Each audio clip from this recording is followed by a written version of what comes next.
About 2 days into the trip, Crystal calls me and tells me our house got broken into. There's someone obviously inside of our home. As I was like walking down the steps, they asked me to put my hands up. I don't feel safe in our home and I still can't sleep. The first thing I thought about is like, I have 2 babies. You think about your babies, you don't even think about yourself.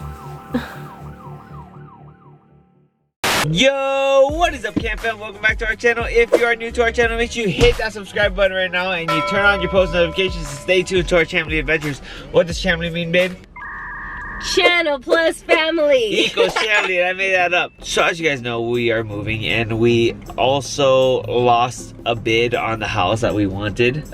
So we're moving forward, looking at another house today, and we're in front of the house, so we are actually going inside right now to peek. You haven't seen any pictures of this house. I'm not sure if this house is going to be a winner for us, but we're going to take you guys along with us, and we got no kids today. Why? So. Why do you say no winner? Why are you? Because because from the pictures, I just didn't see it. Yeah, but pictures never judge a house by its photos, okay? Seriously, you know what I'm talking about. Okay. Give this a thumbs up, guys, because Crystal's weird. This is a master bedroom. Really cool. Oh, this is dope, actually. Wow. What is this, a closet? Mm-hmm. Oh, there's so much space in here for your clothes. Our clothes. Well, mostly your clothes. This bathroom's nice too. Ooh, bathtub. Ooh, look at the shower. It's a nice shower. And a nice baño. This is what I'm talking about. See, this is cool. This is what I was talking about, the bridge. This is so cool. There's literally a bridge on the pool. This is so crazy.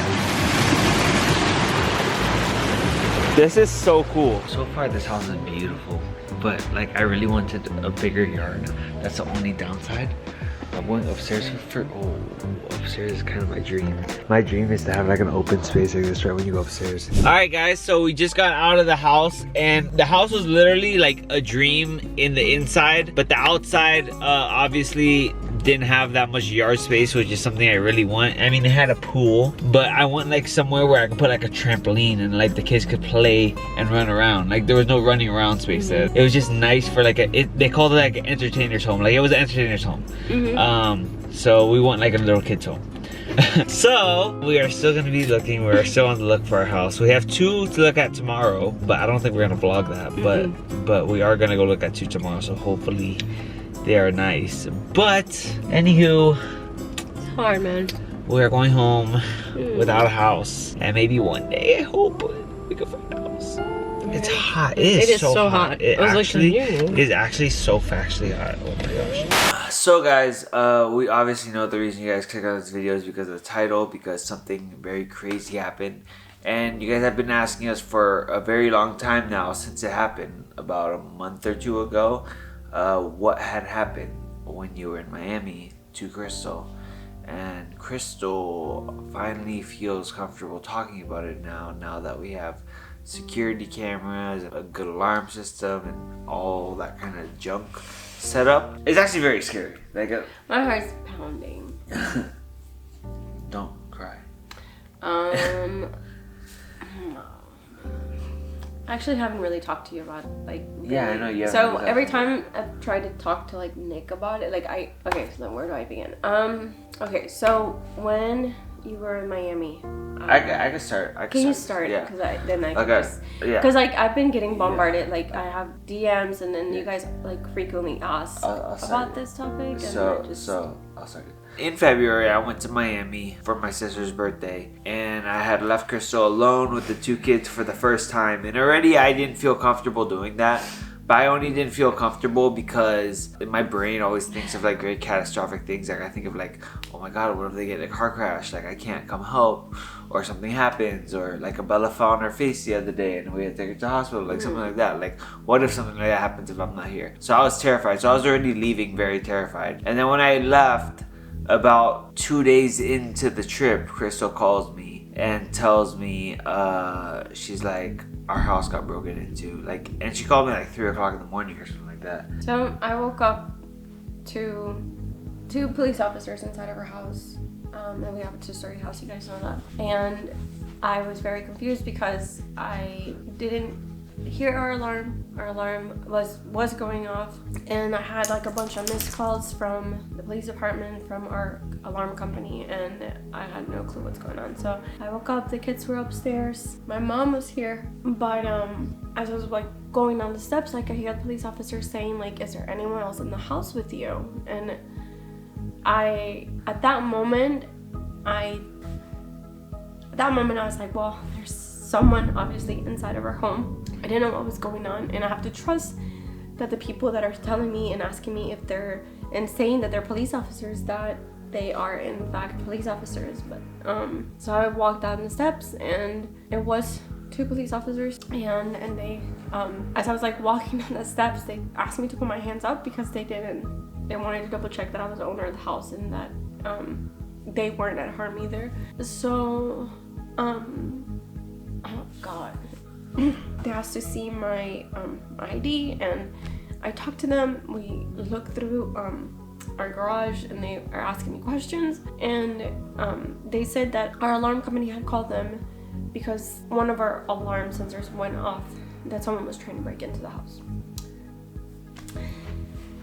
And when we looked around, we were trying to see if anything had been stolen, or if, you know, what the intent behind it was, or anything. And the person who walked into our home didn't take anything. My purse was in plain view. There was other things of like value in our garage, and they didn't take anything. And when they were writing the report, and the police asked me like if I had any reason to believe that someone was trying to harm me, or if there was a reason why, if I knew why would someone would try to break into our home. All I could think about was the kids and Nico not being here. And before you left, I had said like, just go, like, you know, what's like, you should go, and you shouldn't stop living your life, and you can't live your life in fear.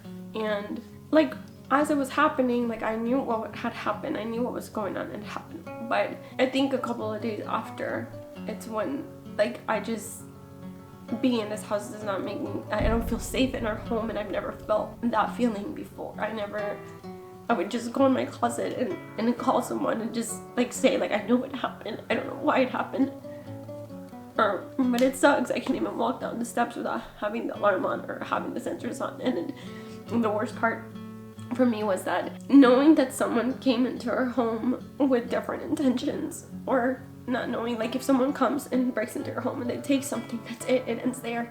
You don't think about it. But it's something that's been in my mind constantly, and even with Nick being here, like I still can't sleep.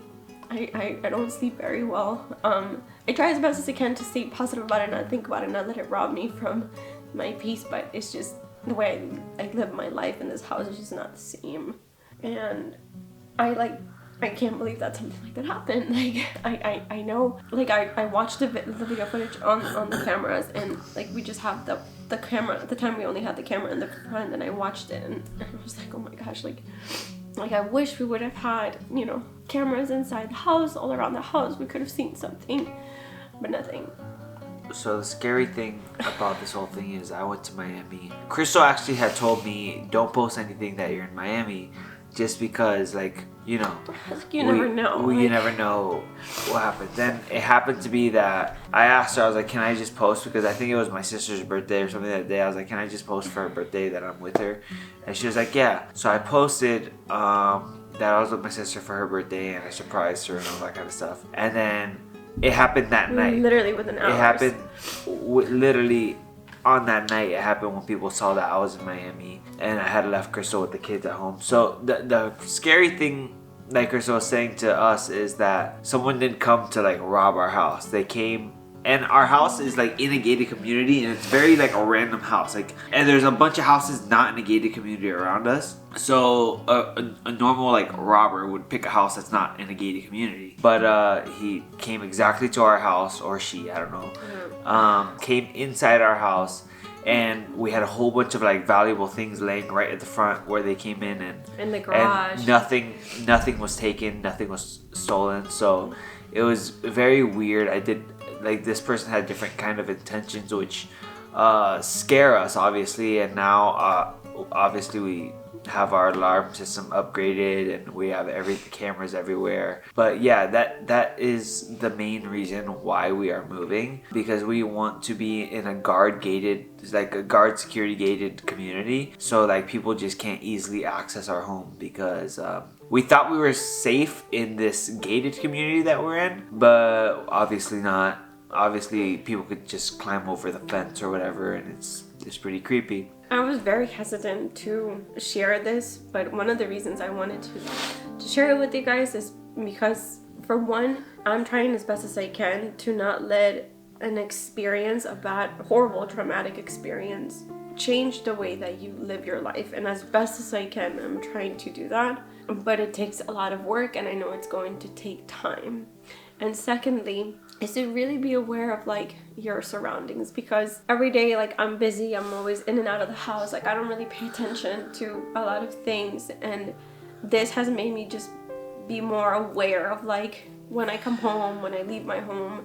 Yeah. And it's just a different world that we live in. And something else like that made us more like use our alarms, I guess, more secure, because like we used to leave the house and just like leave the house and never turn on the alarm, because we felt safe, like I don't know. So now it's like no matter what time we leave the house, we always turn the alarm on. I'm in the house with the alarm on. Yeah, Crystal's in the house with sometimes I mean, at night we sleep with the alarm on, but in the middle of the day, like if you're alone, you turn the alarm on too. I think that my biggest takeaway from this is that you don't have to wait for something like bad or traumatic to happen to you to start like being more mindful of like how you live your life and what's the most important in your day-to-day life. And so just a piece of advice for you guys, like to just really be aware of like when you're coming home. And I mean, when I come home, like now I close the garage door, like I always have to be like with Nick, or I just don't feel comfortable. But